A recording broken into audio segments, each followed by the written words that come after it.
అయ్యప్ప స్వామి ఆలయంలో గత 2 రోజుల నుంచి సంబంధించిన మండల పూజ కార్యక్రమాలు చివరి దశకు చేరుకున్న నేపథ్యంలో సంబంధించిన మహబాద్ తత్వమసి అయ్యప్ప స్వామి ఆలయంలో మొత్తం ప్రత్యేక పూజలు నిర్వహిస్తారు.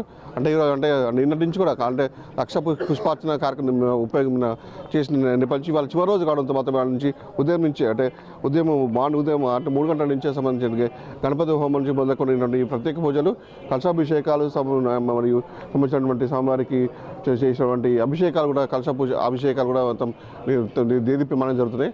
ఉదయం నుంచి మనం చూసుకోవచ్చు. ఇక్కడ ఉన్నటువంటి ఏదైతే ఆలయ చైర్మన్ ఎవరు గద్దరావి గారు ఉన్నారో వాళ్ళ ఆధ్వర్యంలో ఈ నిత్యం ఈ పూజలు జరుగుతున్నాయి.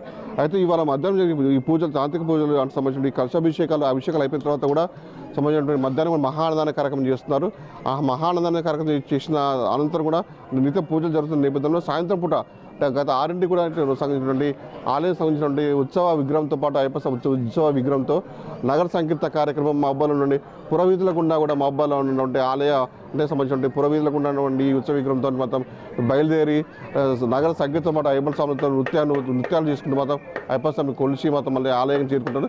ఈ యొక్క మండల పూజ కార్యక్రమం అనేది 17/11/2023 నుంచి ప్రారంభమై నేడు చివరి రోజు 27/12/2023 చివరి రోజు కార్యక్రమాలు.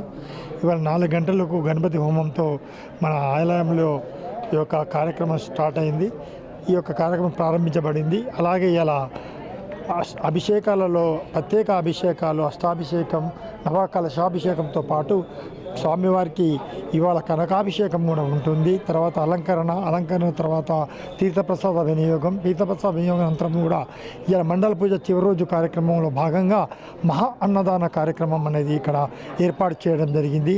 ఎన్నడూ కూడా కనివిని రీతిలో ఈసారి భక్తులందరూ కూడా అధిక సంఖ్యలో ఉన్నారు కాబట్టి భక్తులందరూ కూడా నాకు ఇక్కడి నుంచి వెళ్ళే భక్తులందరూ కూడా ఒక సూచన చేశాను. అందరికి కూడా కొద్దిగా అక్కడ కూడా కోవిడ్ అనేది కూడా సంభవించింది.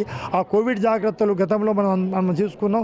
అదే జాగ్రత్తలు పాటిస్తూ కూడా అందరం కూడా పోయే భక్తులందరూ కూడా ఏ టీం ఉంటుందో ఆ టీం జాగ్రత్తలు కూడా మంచినీళ్ళ సదుపాయం, తిండి పదార్థాల సదుపాయం తీసుకొని జాగ్రత్తగా వెళ్ళండి. చాలా టైం 24 hours టైం పడుతుందని చెప్పేసి కూడా వాళ్ళ సూచనలు ఇస్తున్నాడు.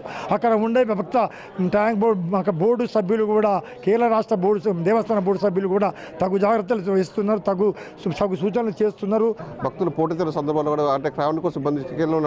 ట్రావెల్ సిబ్బంది కూడా సౌకర్యాలు ఏర్పాటు చేయని మధ్యలో భక్తులు తీరు ఇక్కడ పడుతున్నారు. అయితే ఇక్కడ వెళ్ళే స్వాములు కూడా తగు జాగ్రత్తలు మొత్తం వహించి ఆ స్వామిని దర్శనం చేసుకొని జాగ్రత్తగా మళ్ళీ తిరిగి రావాలని చెప్పి గురుస్వామి గద్దరావు గారు చెప్పిన పరిస్థితి ఉంది.